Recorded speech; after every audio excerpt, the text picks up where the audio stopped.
Nataka kutie moyo ni kuambia jambo hili, ni unabii kwako. Hayo mazingira ulionayo yatatoka, yataisha. Kwa nini? There is no situation that God cannot change. Understand it? Hakuna hali ambayo Mungu hawezi kuibadilisha. No situation that God cannot change. Na mafanikio ya mtu yasikutishie. Hata kama amekutangulia, na wewe ipo siku utafanya. Hata kama mwenzako ameolewa hujaolewa, na kuambia utaolewa. Hata kama mwenzako na kazi na biashara na heshima amejenga na everything, wewe una wakati unakuja. Kwa nini? Biblia inasema kitabu cha Mhubiri 9:11 nasema, nikarudi na kuona chini ya jua ya kwamba si wenye mbio washindao katika mchezo, sio wenye mbio washindao katika mchezo, wala sio waliohodari washindao vitani, wala sio wenye hekima wapatao chakula, sio wenye degree wanapata chakula, wala sio watu wenye ufahamu wapatao mali.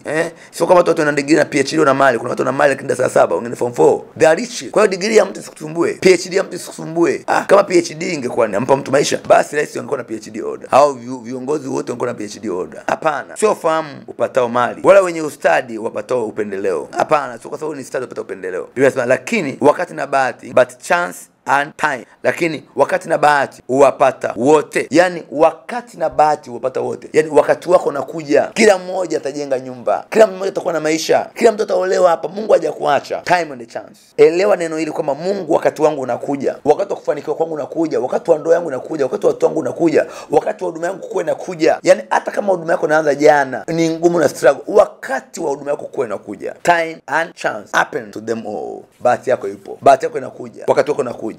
Utafanikiwa mpaka utashangaa. Utakuwa na maendeleo makubwa sana. Mungu atakuinua. Biblia inasema kitabu cha Isaya inasema, lakini wale wamngojao Bwana watapata nguvu mpya. Lakini wale, sio wote, lakini wale wamngojao Bwana, wale wenye uwezo wa kungoja wamngojao Bwana watapata nguvu mpya. Watapaa juu kama tai, watamount, watapanda juu, watapaa juu kama tai. Hao watapanda juu kama tai. My God.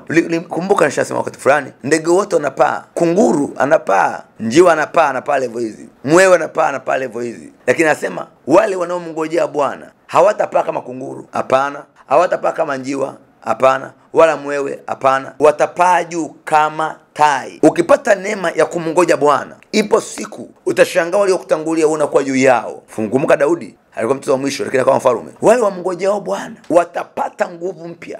Watapata nguvu mpya, nguvu mpya, nguvu mpya. Na utapaa juu, sio kama kunguru, sio kama njiwa, bali kama tai. Sasa omba maombi haya. Sema, Bwana Yesu, mimi John, mimi Philibert, mimi sintopaa kama njiwa, sintopaa kama kunguru. Mimi namngojea Bwana ili nipae juu kama tai. Na kutabiria utapaa juu kama tai. Nimeona watu Mungu amewainua, but wamepita miaka kadhaa, amefanya biashara hiyo inakufa, anarudia tena, leo ni bilionea. Na kuhakikisha hata kama biashara imekufa usiumie, utapaa juu kama tai. Hata kama ndoa imekufa usiumie, ipo siku utapaa juu kama tai. Hata kama unaona changamoto usiumie, hiyo changamoto Mungu anakusudi nayo. Hakuna hali ambayo Mungu hawezi kubadilisha. Pia mtazamaji, na kutabiria, pokea upako wa kupaa juu kama tai. Pokea upako wa kupaa juu kama tai. Pokea upako wa kupaa juu kama tai. Pokea upako wa kupaa juu kama tai.